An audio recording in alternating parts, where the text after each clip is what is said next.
Hello everyone, welcome to learning with fun. I am Neetu Rani. आज हम पढ़ेंगे पद परिचय, जो कक्षा 10th के लिए है, जो कक्षा 10वीं के लिए है। तो आज हम पद परिचय जानते हैं। पद परिचय क्या होता है? एक बार आप ये समझ लो कि परिचय क्या होता है। परिचय मतलब अपने बारे में कुछ बताना। ठीक है, परिचय जब हम किसी से मिलते हैं पहली बार, तो हम पहले सबसे पहले अपना परिचय देते हैं, अपने बारे में बताते हैं। वैसे ही हमें पद का परिचय बताना होता है कि ये पद कौन सा है, क्या इसका लिंग है, क्या इसका वचन है, ये संज्ञा है या सर्वनाम है या फिर विशेषण है, क्या है। ठीक है, वो क्या होता है? पद परिचय होता है। तो देखिएगा, जान लेते हैं पद परिचय के बारे में एक बार। ये देखिएगा, पद पद क्या होता है, सबसे पहले हम ये जानेंगे।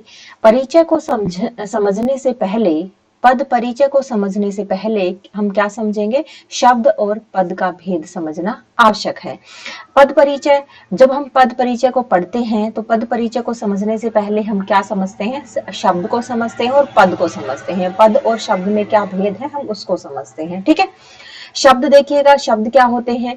वर्णों के सार्थक मेल को शब्द कहते हैं। मतलब शब्द क्या होते हैं? जो वर्णों का सार्थक मेल होता है, कि जब जिसका अपना कोई अर्थ होता है, वो क्या होता है? शब्द होता है। शब्द भाषा की स्वतंत्र इकाई होती है, जिनका अपना अर्थ होता है। ठीक है, और पद क्या होता है? जब कोई शब्द व्याकरण के नियमों के अनुसार प्रयुक्त होता है, मतलब जब कोई शब्द व्याकरण के नियमों के अनुसार वाक्य में प्रयोग होता है, तो उसे हम क्या कहते हैं?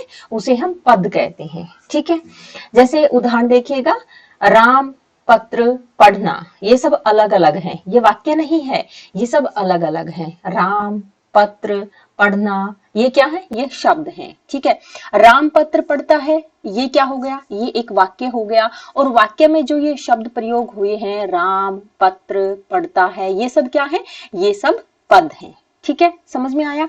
आगे देखिएगा, राम ने पत्र पढ़ा, इन दोनों वाक्यों में अलग अलग ढंग से प्रयोग होकर राम पत्र और पढ़ता है पद बन गए हैं। ठीक है, राम ने पत्र पढ़ा, ये जो वाक्य है, ऊपर भी हमने जो वाक्य पढ़ा था, राम पत्र पढ़ता है, इनमें जो ये शब्द प्रयोग हुए हैं इस वाक्य में, वो सब क्या है? वो सब पद हैं। ठीक है, पद परिचय क्या होता है? ये देखिएगा, वाक्य में प्रयुक्त पदों का विस्तृत व्याकरणिक परिचय देना ही पद परिचय कहलाता है। जो हम व्याकरणिक नियमों के अनुसार जब हम पदों का परिचय देते हैं, वो क्या कहलाता है? वो पद परिचय कहलाता है। आगे देखिएगा, व्याकरणिक परिचय क्या होता है, उसके बारे में जान लेते हैं कि व्याकरणिक परिचय क्या होता है। वाक्य में प्रयोग हुआ कोई पद व्याकरण की दृष्टि से विकारी या अविकारी होता है। ठीक है, वाक्य में जो शब्द, जो पद प्रयोग होता है, उसका क्या क्या होता है? या तो वो विकारी होता है या फिर अविकारी होता है। यदि विकारी है तो उसका भेद, उपभेद, लिंग, वचन, पुरुष, कारक, काल, अन्य शब्दों के साथ उनका संबंध बताया जाता है। और अगर अविकारी होता है तो किस तरह का अव्यय है, उसका अन्य शब्दों के साथ क्या संबंध है, आदि बताना क्या कहलाता है? व्याकरणिक परिचय कहलाता है। एक बार फिर से पढ़िएगा, वाक्य में प्रयोग हुआ कोई पद व्याकरण की दृष्टि से विकारी या अविकारी होता है। मतलब वाक्य में प्रयोग हुआ कोई भी पद व्याकरणिक दृष्टि से क्या होता है? या तो वो विकारी होता है या फिर वो अविकारी होता है। ठीक है, विकारी और अविकारी के बारे में हम आगे पढ़ेंगे, आपको अच्छे से समझ में आ जाएगा कि विकारी क्या होता है और अविकारी क्या होता है। ये देखिएगा, यदि विकारी है तो उसका भेद, उपभेद, लिंग, वचन, पुरुष, कारक, काल, अन्य शब्दों के साथ उसका संबंध। और अविकारी है तो किस तरह का अव्यय है, उसका संबंध शब्दों से कैसे है, क्या संबंध है, आदि बताना क्या कहलाता है? व्याकरणिक परिचय कहलाता है। ठीक है, पदों का परिचय देते समय निम्नलिखित बातें अब बताना आवश्यक होता है। जब हम पदों का परिचय देते हैं तो उसके लिए क्या क्या बातें बतानी पड़ती हैं, क्या क्या बताना पड़ता है, क्या क्या आवश्यक होता है, वो आगे नीचे देखिएगा। संज्ञा, अगर कोई पद संज्ञा है तो उसमें क्या बताना होता है? तीनों उसके भेदों में से उसका भेद बताना पड़ता है। लिंग बताना पड़ता है, वचन, कारक, क्रिया के साथ उसका क्या संबंध है, ये बताना पड़ता है। ठीक है, अगर सर्वनाम है तो सर्वनाम के भेद बताने पड़ते हैं। पुरुष, लिंग, वचन, कारक, क्रिया से उसका क्या संबंध होता है, ये सब बताना पड़ता है। अगर विशेषण है तो विशेषण के भेद, लिंग, वचन और उसका विशेषण बताना पड़ता है। क्रिया, क्रिया के भेद, लिंग, वचन, पुरुष, काल, वाच्य, धातु, कर्म और कर्ता का उल्लेख करना होता है। ठीक है।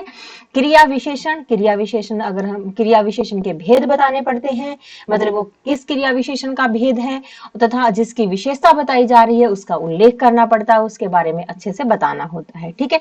समुच्चय बोधक भेद बताना होता है, जिन शब्दों या पदों को मिला रहा है उनका उल्लेख करना पड़ता है। ठीक है।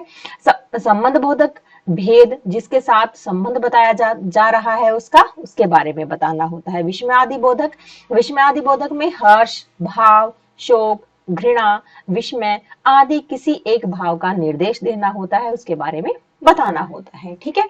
आगे देखिएगा, सभी पदों के परिचय पर एक संक्षिप्त दृष्टि देखिएगा।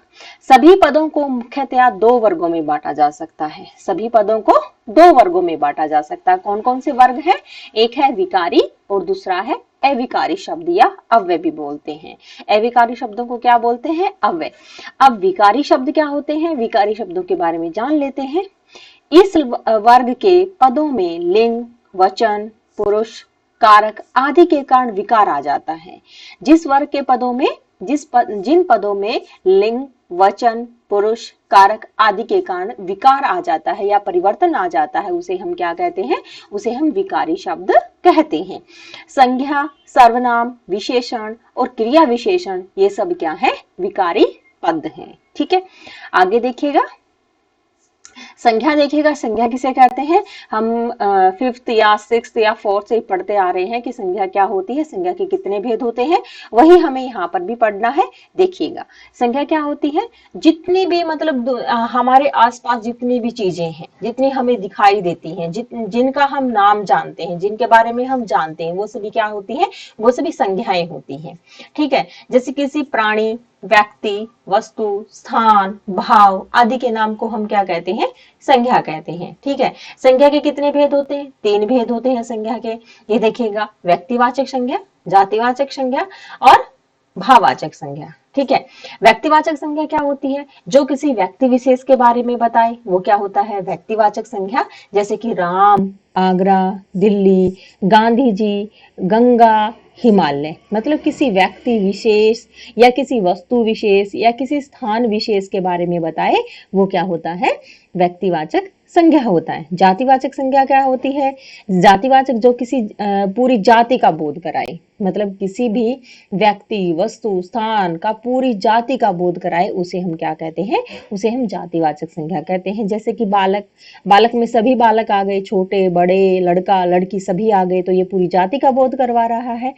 अध्यापक में भी सभी अध्यापक आ गए कि जो मतलब लेडीज अध्यापक हैं या फिर जेंट्स अध्यापक हैं, इनमें सब आ गए। शहर में भी सभी शहर आ गए। नेताजी में बहुत सारे नेता होते हैं। नदियों में भी बहुत सारी नदियां होती हैं। पर्वत, बहुत सारे पर्वत होते हैं। सागर भी बहुत सारे पर्वतों को दर्शाता है। ठीक है। इसकी पूरी जाति का बोध यहाँ पर हो रहा है, तो ये क्या है? जातिवाचक संज्ञा है। ठीक है। भाववाचक संज्ञा क्या होती है? बचपन, अपनापन, घृणा, प्रेम, मित्रता, मजबूती, सफाई आदि ये सब क्या है? ये सब भाववाचक संज्ञाएं हैं। ठीक है। ध्यान देने योग्य बात है, नोट देखिएगा इसमें।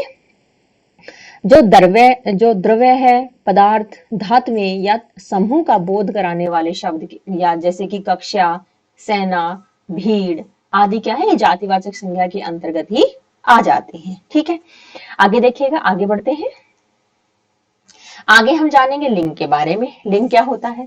संज्ञा के जिस रूप से उसके स्त्री या पुरुष जाति का होने का पता चले उसे हम क्या कहते हैं? उसे हम लिंग कहते हैं। जैसे कि बालक, बालिका, लड़का, लड़की, पुरुष, महिला, या फिर जैसे कि स्त्री, पुरुष। ठीक है। ये सब क्या है? ये सब लिंग है। ठीक है। भेद देखिएगा, ये भेद है इसमें पुल्लिंग और स्त्रीलिंग। स्त्रीलिंग और पुल्लिंग ये भी हमने पढ़ा है बहुत बार। दो पुल्लिंग में क्या आता है? पुल्लिंग में जैसे अध्यापक, सेवक, महाराज, कवि, विद्वान, सम्राट, गायक, जो पुरुष जाति का बोध कराते हैं। स्त्रीलिंग में जो स्त्री जाति का बोध कराते हैं वो क्या होते हैं? वो स्त्रीलिंग होते हैं। जैसे कि अध्यापिका, सेविका, महारानी, कवियत्री, विदुषी, सम्राज्ञी, गायिका आदि, ये सब क्या है? ये सब स्त्रीलिंग के भेद हैं। ठीक है। आगे देखिएगा, ध्यान देने योग्य बातें हैं इसमें। राष्ट्रपति है जो, प्रधानमंत्री, इंजीनियर, मैनेजर, सचिव है, क्लर्क है आदि का प्रयोग दोनों लिंगों के साथ किया जाता है। इसको स्त्रीलिंग में भी प्रयोग होता है ये, और ये पुल्लिंग में भी प्रयोग होता है। ठीक है, ये चीजें ध्यान में रखना। वचन, वचन क्या होता है? संज्ञा के जिस रूप से उसके एक या अनेक होने का पता चले, संज्ञा के जिस रूप से उसके एक या अनेक होने का पता चले उसे हम क्या कहते हैं? उसे हम वचन कहते हैं। जैसे पुस्तक, पुस्तकें। इसमें भेद है, इसमें दो भेद है, एक वचन और बहुवचन।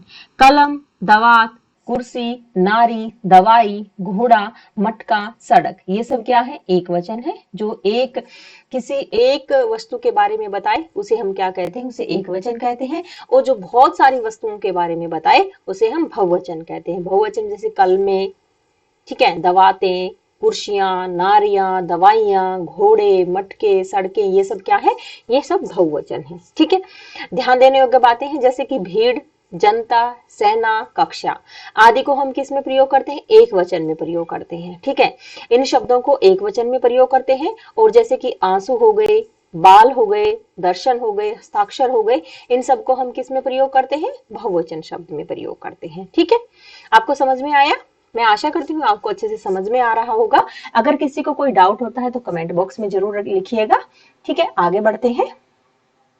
कारक, वाक्य में संज्ञा आदि शब्दों का क्रिया से संबंध बताने वाला व्याकरणिक कोटि का कारक कहलाता है। मतलब वाक्य में जो संज्ञा आदि शब्दों का क्रिया से क्या संबंध है, क्या संबंध दिखाया जा रहा है, उस संबंध को दर्शाने वाले शब्दों को हम क्या कहते हैं? कारक कहते हैं। ठीक है, जैसे कि कर्ता कारक, क्या कर्ता कारक का कारक चिन्ह क्या है? ने, कर्ता ने अथवा कुछ नहीं। ठीक है, इसका कारक चिन्ह क्या है? ने।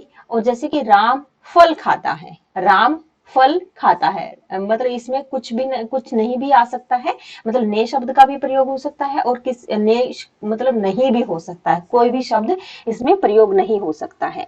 जैसे सुमन ने पत्र लिखा, यहाँ पर तो ने शब्द का प्रयोग हो गया, परंतु यहाँ पर तो नहीं हुआ ने शब्द का प्रयोग। या देखिएगा, राम फल खाता है, यहाँ पर तो ने नहीं लगा, तो यहाँ पे कुछ नहीं लगे, कुछ नहीं लगना भी हो सकता है। ठीक है, कर्म कारक, कर्म कारक में को अथवा कुछ नहीं, या तो को शब्द लगा होगा या फिर कुछ नहीं लगा होगा। जैसे वह फल खाती है, राम फल खाता है, तो इसमें क्या लगा? इसमें कुछ कोई चिन्ह नहीं लगा हुआ। जैसे बच्चे, उसने बच्चे को मारा, यहाँ पर चिन्ह लगा, बच्चे को मारा। ठीक है, कर्म कारक। ठीक है, कर्ण कारक से या के द्वारा, उसने चाकू से फल काटा, दूसरा क्या होगा? यह सवाल राम के द्वारा हल किया गया, यह सवाल राम के द्वारा हल किया गया। इसमें द्वारा, के द्वारा का भी प्रयोग हुआ और से शब्द का भी प्रयोग हुआ। ठीक है, अगला देखिएगा, संप्रदान कारक। संप्रदान कारक को या के लिए। ठीक है, किसान गाय के लिए चारा लाया, संप्रदान, संप्रदान, प्रदान करना, मतलब किसी चीज को दे, किसी चीज, कोई चीज किसी को देना।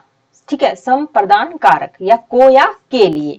जैसे उसने भिखारी को दान दिया, भिखारी को कुछ दिया, गाय के लिए चारा लाया, मतलब यहाँ पर प्रदान किया जाता है, कोई चीज दी जाती है संप्रदान कारक में। ठीक है, को या के लिए। ठीक है, यहाँ पर देखिएगा, किसान गाय के लिए चारा लाया, यहाँ पे पता चल रहा है कि किसान गाय के लिए चारा लाया है। उसने भिखारी को दान दिया, उसने भिखारी को कुछ दिया है, दान दिया है, तो यहाँ पर ये क्या हो गया? संप्रदान कारक हो गया। अगला देखिएगा, अपादान कारक। अपादान कारक तो अलग होने के उसमें होता है, अलगाव, अलग होने के संबंध में दर्शाया जाता है, जैसे कि से, में या पर।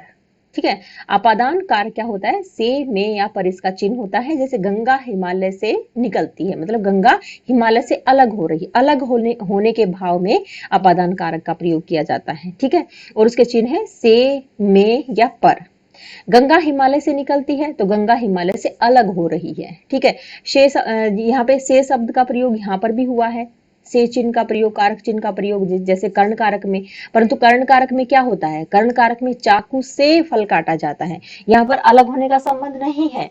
यहाँ पर हिमालय से गंगा निकलती है, गंगा हिमालय से निकलती है, यहाँ पर अलग होने का भाव है कि जो गंगा है वो हिमालय से अलग हो रही है। तालाब में कमल खिले हैं, तालाब में क्या खिला है? कमल खिले हैं। ठीक है, आगे देखिएगा इसमें, हाँ, संबंध कारक। संबंध कारक में देखिएगा, का, की, के, रा री रे, ये राम की पुस्तकें हैं। यहाँ पे संबंध दर्शाया गया है, पुस्तक का संबंध राम से है, ये राम की पुस्तक है। ठीक है, आगे देखिएगा, संबोधन कारक हे अरे। ठीक है, साथियों मेरी बात ध्यान से सुनो, ये संबोधन कारक है। अरे सूरज निकल आया। ठीक है, अरे सूरज निकल आया संबंध बोधक कारक का तो आपको पता ही होगा। हे अरे के पीछे जो चिन्ह लगता है संबंध बोधक चिन्ह, उसे हम क्या कहते हैं, संबंध बोधक। ठीक है, ये आपको अलग से दिख जाएगा, जैसे कि साथियों मेरी बात ध्यान से सुनो, अरे सूरज निकल आया, ये सब क्या है, ये सब संबंध बोधक के चिन्ह है। ठीक है, आगे देखते हैं सर्वनाम। अब हम सर्वनाम के बारे में पढ़ेंगे। संज्ञा के स्थान पर प्रयुक्त होने वाले शब्दों को सर्वनाम कहते हैं। जो संज्ञा के स्थान पर प्रयोग होने वाले शब्द हैं उनको हम क्या कहते हैं, उनको सर्वनाम कहते हैं। जैसे मैं, हम, ये, कुछ आदि। ठीक है, इसके भेद देखिएगा। सर्वनाम के 6 भेद होते हैं। पुरुषवाचक सर्वनाम, निश्चयवाचक सर्वनाम, अनिश्चयवाचक सर्वनाम, पर्सनवाचक सर्वनाम, संबंधवाचक सर्वनाम और निजवाचक सर्वनाम। पुरुषवाचक सर्वनाम क्या होता है, मैं, मेरा, हम, तुम, वह, वे, उनका। मतलब पुरुषवाचक सर्वनाम में होता है जो बात करने वाला होता है, जिससे बात की जाती है और जिसके बारे में बात की जाती है, वो क्या होता है, पुरुषवाचक सर्वनाम होता है। इसके 3 भेद होते हैं, उत्तम पुरुष, मध्यम पुरुष और अन्य पुरुष। उत्तम पुरुष क्या होता है, जो बोलने वाला होता है। मध्यम पुरुष क्या होता है, जो सुनने वाला होता है, जैसे कि तुम, आप, और बोलने वाला जैसे मैं, हम। ठीक है, अन्य पुरुष क्या होता है, जिसके विषय में बात की जा रही है, जैसे वह, वे सब क्या है, ये सब अन्य पुरुष है। ये सब पुरुषवाचक सर्वनाम के भेद हैं। निश्चयवाचक सर्वनाम क्या होता है, निश्चय, जिसके बारे में हमें निश्चित ही पता होता है, मतलब बहुत निश्चय के साथ हम किसी के बारे में बताते हैं, वो क्या होता है, निश्चयवाचक सर्वनाम होता है। जैसे यह, ये, वह, वे, ये सब क्या है, ये सब निश्चयवाचक सर्वनाम है। ठीक है, अनिश्चयवाचक सर्वनाम क्या होता है, जैसे कोई, कुछ, जिसके बारे में हम निश्चित नहीं होते, जिसके बारे में हमें अच्छे से पता नहीं होता कि वो कितनी चीज है, कौन नहीं है, तो उसे हम क्या कहते हैं, अनिश्चयवाचक सर्वनाम कहते हैं। जैसे कोई, कुछ, कौन। ठीक है, ये सब क्या है, अनिश्चयवाचक सर्वनाम है। पर्सनवाचक सर्वनाम क्या होता है, क्या, कौन, किसे, किसका। मतलब इसमें प्रश्न पूछा जाता है कि जो प्रश्न पूछा जा रहा है वो कैसा है, कौन है, मतलब ऐसे इसमें क्वेश्चन मार्क आपको लगा मिलेगा, प्रश्नवाचक चिन्ह आपको इसमें लगा मिलेगा। ठीक है, संबंधवाचक सर्वनाम क्या होता है, जिसकी, उसकी, इसमें संबंध दिखाया जाता है एक शब्द का दूसरे शब्द के साथ, जिसकी, उसकी, वह, जो, जैसी, वैसी आदि। ठीक है, निजवाचक सर्वनाम क्या होता है, खुद, स्वयं, अपने आप, स्वतः। मतलब ये निज का मतलब अपना ही होता है। जिन वाक्यों में खुद, स्वयं, अपने आप, स्वतः आदि शब्दों का प्रयोग होता है, वहां पर निजवाचक सर्वनाम होता है। ठीक है, आगे देखिएगा, आगे जानते हैं विशेषण। अब हम आ गए विशेषण पर। ये सब हम विकारी शब्दों के बारे में पढ़ रहे हैं। ठीक है, ये विकारी शब्द है सब, जैसे संज्ञा हो गया, सर्वनाम हो गया, विशेषण हो गया, कारक हो गए, काल हो गए, क्रिया हो गया, ये सब क्या है, ये सब विकारी शब्द है, क्योंकि विकारी शब्दों में परिवर्तन होता है और इनमें परिवर्तन हो रहा है। ठीक है, विशेषण देखिएगा, संज्ञा और सर्वनाम की विशेषता बताने वाले शब्दों को विशेषण कहते हैं, जैसे मीठा, परिश्रमी, काला, मोटा आदि। ठीक है, इसके भेद है 4, गुणवाचक विशेषण, संख्यावाचक विशेषण, परिमाणवाचक विशेषण और सार्वनामिक विशेषण या संकेतवाचक विशेषण भी इसको कहते हैं। गुणवाचक विशेषण क्या होता है, जिसमें संज्ञा या सर्वनाम शब्दों के गुण या दोषों के बारे में बताया जाए, उसे गुणवाचक विशेषण कहते हैं। जैसे रंगीन, हवादार, शांत, मौसमी, ठंडा, भव्य, विशाल, कुशल, आलसी। ठीक है, संख्यावाचक विशेषण क्या होते हैं, जिसमें हम संख्या के बारे में पता चले। इसमें इसके 2 भाग होते हैं, अनिश्चित संख्यावाचक और निश्चित संख्यावाचक। अनिश्चित संख्यावाचक कौन होता है, कुछ, कई, अनेक, बहुत से आदि। ठीक है, और निश्चित संख्यावाचक क्या होते हैं, 10, 5, चौथा, चौगुना, दोनों, प्रत्येक आदि। ठीक है, परिमाणवाचक विशेषण क्या होते हैं, अनिश्चित परिमाणवाचक विशेषण और निश्चित परिमाणवाचक विशेषण। अनिश्चित परिमाणवाचक विशेषण क्या होता है, जैसे कम, थोड़ा, कुछ, अधिक, तनिक, जरा सा। ठीक है, ये सब क्या है, ये अनिश्चित परिमाणवाचक विशेषण है। यहाँ पे परिमाण की बात की गई है, परिणाम की बात नहीं की गई है। परिणाम का मतलब होता है रिजल्ट। ठीक है। और परिमाण का होता है मापना तोलना, ठीक है, जिसका हम माप तोल कर सके उसको हम परिमाणवाचक विशेषण कहते हैं। ये अनिश्चित परिमाणवाचक विशेषण है, कम, थोड़ा, कुछ, अधिक, तनिक, जरा सा। और निश्चित परिमाणवाचक विशेषण क्या होता है? 1 मीटर, पाव भर, 2 किलो, 4 लीटर आदि। सार्वनामिक या संकेतवाचक विशेषण, यह घर। अब सार्वनामिक या संकेतवाचक विशेषण किसे कहते हैं? मतलब इसमें होता है जो संज्ञा शब्दों से पहले जो सर्वनाम शब्द आते हैं उन्हें हम क्या कहते हैं? सार्वनामिक विशेषण कहते हैं।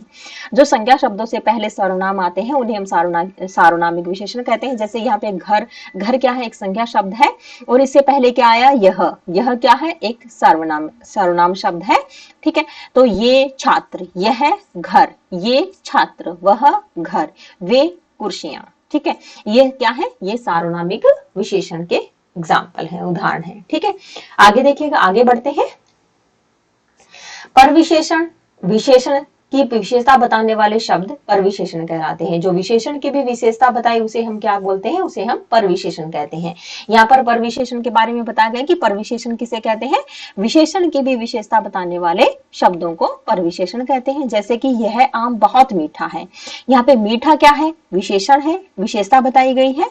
और बहुत क्या है? बहुत यहाँ पर परविशेषण है, क्योंकि यहाँ पर विशेषण की भी विशेषता बताई गई है, तो ये यहाँ पर क्या हो गया? परविशेषण हो गया। उड़ीसा में आया तूफान अत्यधिक भयावह था। कैसा था? भयावह। ये क्या है? विशेषता। और अत्यधिक भयावह मतलब ये विशेषण की भी विशेषता बता दी, तो ये यहाँ पर परविशेषण हो गया। इस साल बिल्कुल कम वर्षा हुई, ठीक है। बिल्कुल ये कम वर्षा हुई विशेषता है, और बिल्कुल कम वर्षा हुई ये इसका परविशेषण है, ठीक है। अब यहाँ पे देखिएगा क्रिया क्या होती है? जिस शब्द से किसी कार्य के करने या होने का पता चले उसे हम क्या कहते हैं? क्रिया कहते हैं। जैसे लिखना, पढ़ना, बोलना, स्नान करना आदि, ये सब क्या है? क्रिया शब्द हैं, ठीक है। आगे देखिएगा, धातु, धातु किसे कहते हैं? क्रिया का मूल रूप धातु कहलाता है। जो क्रिया का मूल रूप होता है वो क्या कहलाता है? धातु कहलाता है। इसी में ना लगाने पर क्रिया का सामान्य रूप बनता है। धातु प्लस ना सामान्य रूप, जैसे कि पढ़ क्या है? एक धातु शब्द है, धातु रूप है क्रिया का, तो इसमें ना जब ना शब्द जुड़ जाएगा तो क्या बन जाएगा? पढ़ना। लिख में ना शब्द जुड़ जाएगा तो क्या हो जाएगा? लिखना। ये क्रिया बन जाएगी, ठीक है। कर्म के आधार पर क्रिया के भेद। अब कर्म के आधार पर क्रिया के भेद देखिएगा।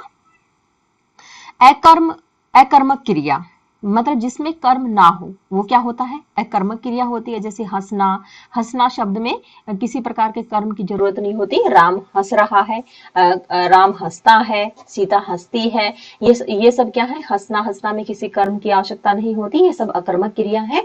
रोना, भागना, दौड़ना, कूदना, उछलना, बैठना, ये सब क्या है? ये सब अकर्मक क्रिया है। सकर्मक क्रिया क्या होती है? जिसमें कर्म की आवश्यकता होती है। जैसे कि पढ़ना, सीता पुस्तक पढ़ती है, ठीक है। पढ़ना, पढ़ती है, क्या पढ़ती है? पता नहीं क्या पढ़ती है, पर पढ़ती है। सीता पढ़ती है, सीता पढ़ती है, नहीं पता क्या पढ़ती है, तो सीता पुस्तक पढ़ती है, ठीक है। लिखना, खाना, पीना, बनाना, बुनना, देना, तोड़ना, ठीक है। ये सब क्या है? ये सब सकर्मक क्रियाएं हैं, इसमें कर्म की आवश्यकता होती है, ठीक है। बनावट के आधार पर क्रिया के भेद। बनावट के आधार पर देख लेते हैं। मुख्य क्रिया क्या होती है? टूट गया, रोता रहा, चल दिया, खा लिया आदि। संयुक्त क्रिया क्या होती है? कर लिया, सो गया, काट लिया, गाता गया आदि। प्रेरणार्थक क्रिया क्या होती है? लिखवाना, कटवाना, बनवाना, पढ़वाना, चलवाना, ठीक है। नाम धातु क्रिया क्या होती है? फिल्माना, शर्माना, लजाना, हिनहिनाना आदि। पूर्वकालिक क्रिया होती है। क्या होती है पूर्वकालिक क्रिया? पढ़कर, खाकर, नहाकर, पीकर, मतलब पूर्वकालिक क्रिया होती है। इसमें दो क्रियाओं का प्रयोग होता है। जैसे पढ़कर सो गया, खाकर चला गया, नहाकर सो गया, पीकर देख लिया, पीकर मतलब चला गया, देखकर सो गया। ये सब क्या है? ये सब पूर्वकालिक क्रियाएं हैं, क्योंकि इनके बाद दूसरी क्रियाओं का भी प्रयोग होता है, ठीक है। समझ में आया आपको? आशा करती हूँ आपको बहुत अच्छे से समझ में आ रहा होगा। अगर नहीं समझ में आ रहा है तो प्लीज, अगर आपको कोई डाउट होता है तो आप कमेंट बॉक्स में जरूर लिखिएगा, मैं आपके डाउट को दूर करने की कोशिश करूंगी, ठीक है। आगे देखिएगा, काल क्या होता है? क्रिया के होने के समय को काल कहते हैं। जो क्रिया के होने का समय होता है उसे हम काल कहते हैं कि क्रिया किस समय में हो रही है, वर्तमान काल में हो रही है, भूतकाल में हो रही है या फिर भविष्य काल में हो रही है। ठीक है, काल के 3 भेद हैं, वर्तमान काल, भूतकाल, भविष्य काल। ठीक है, इसके भेद देखिएगा। वर्तमान काल में पढ़ता है, लिख रहा है, जाता है, उड़ रहे हैं, आ रही है आदि। जब क्रिया वर्तमान काल में हो रही है तो इन शब्दों का प्रयोग होता है, और जब भूतकाल में हो रही है तो पढ़ती थी, लिख रही थी, जाती थी, उड़ रहे थे, आ रही थी आदि। भविष्य काल में हो रही है तो पढ़ेगा, मतलब अभी काम पूरा नहीं हुआ है, आगे जाके पूरा होगा, पढ़ेगा, लिखेगा, जाएगा, उड़ेगा, आएगी, आएंगी आदि। ये शब्द क्या है? ये भविष्य काल के हैं। ठीक है, आपको मेरा ये वीडियो कैसा लगा? अगर आपको मेरा ये वीडियो हेल्पफुल लगा हो, कुछ आपको सीखने को मिला हो, तो प्लीज लाइक, शेयर और सब्सक्राइब करना न भूलिएगा। धन्यवाद।